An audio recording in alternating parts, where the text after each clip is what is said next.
jatuh di talam. Ku dengar sabda lahir, lalu mata air menderaskan getaran.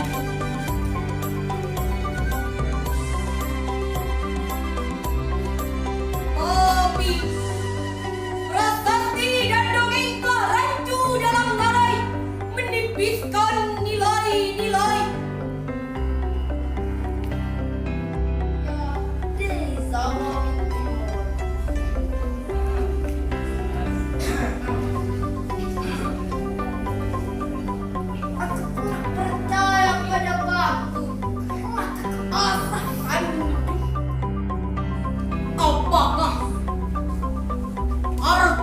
amnesti?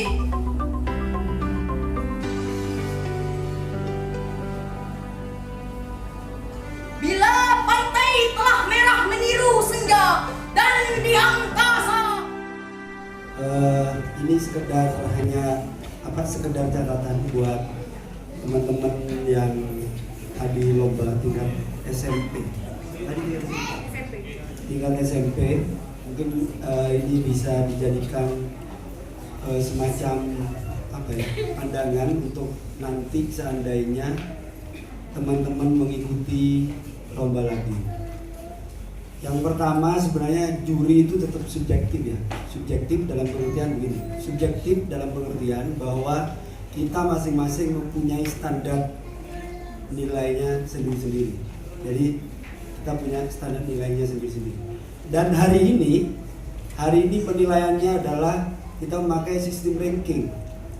Jadi bukan total keseluruhan dari setiap juri yang ditambah juri 1, juri 2, tidak. Jadi kita 3 juri biar teman-teman ini seluruhnya baik pembina dan peserta tahu bahwa kami hari ini melakukan sistemnya adalah ranking. Jadi setiap juri mengajukan 10 nominasi yang menurut kita masing-masing. Jadi kita punya 10 nominator dari 1, 2, 3 sampai 10. Kemudian dari 10 itu kemudian kita cari di mana sebenarnya yang 3-3-nya sepakat itu masuk di dalam 10 itu. Ternyata kita sudah menemukan ada beberapa peserta yang masuk di 3-3-nya dan itu sudah menjadi keputusan kita akhirnya menjadi juara nanti yang akan diumumkan oleh panitia. Itu yang pertama untuk perlu diketahui. Yang kedua, sebenarnya membaca puisi itu yang harus diperhatikan itu ada 3. Yang harus diperhatikan yang pertama ada 3. Yang pertama ada 3, yang ketiga yang pertama ada 3. Yang pertama itu adalah ekspresi dan mimik. Yang harus diperhatikan yang pertama ekspresi dan mimik. Kenapa ekspresi dan mimik ini menjadi penting? Karena kadangkala suaranya bagus tapi ekspresinya tidak nampak, tidak hadir. Ekspresi itu apa? Ekspresi itu tidak hanya, kalau mimik jelas ya, mimik itu muka, tapi kalau ekspresi itu lebih bisa ke pantomimik. Kalau di dalam gerak dan lain-lain. Jadi lebih ke pantomimiknya. Misalnya kayak kalian tadi baca puisi harus mengangkat tangan, harus menunjuk, harus mengangkat begini dan seterusnya. Atau tubuhnya harus berpindah dan lain-lain. Itu lebih ke ekspresi, maksudnya ekspresi itu. Tidak hanya ekspresi muka yang di sini saja, misalnya. Tapi bisa melakukan. Karena apa? Karena sejatinya sebenarnya membaca puisi itu adalah mengungkapkan perasaan, mengungkapkan jiwa. Nah, hari ini saya cuma merasa satu hal.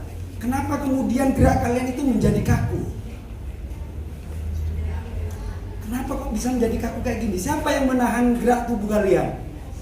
Apakah teks menahan tubuh kalian? Seharusnya tidak. Karena teks itu imajinatif. Karena dia imajinatif, maka tentu dia bisa melahirkan impuls. Kalau istilahnya di dalam gerak itu ada impuls, dorongan di dalam untuk melahirkan gerak-gerak yang langsung bisa refleks.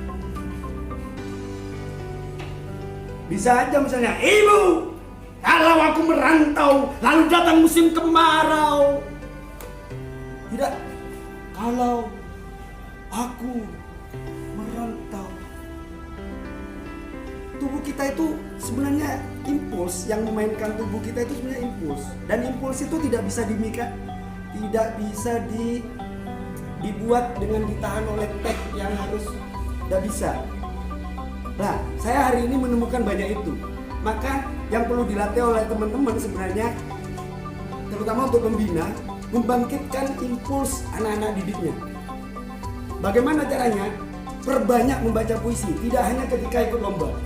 Karena semakin kalian sering membaca puisi, jiwa tubuh kalian itu semuanya diisi oleh puisi. Ketika diisi oleh puisi, kalau katanya M.H. Najib, ketika cinta itu sudah hadir, maka kalian tak tahu kata obus, kalian sudah tidak tahu malu.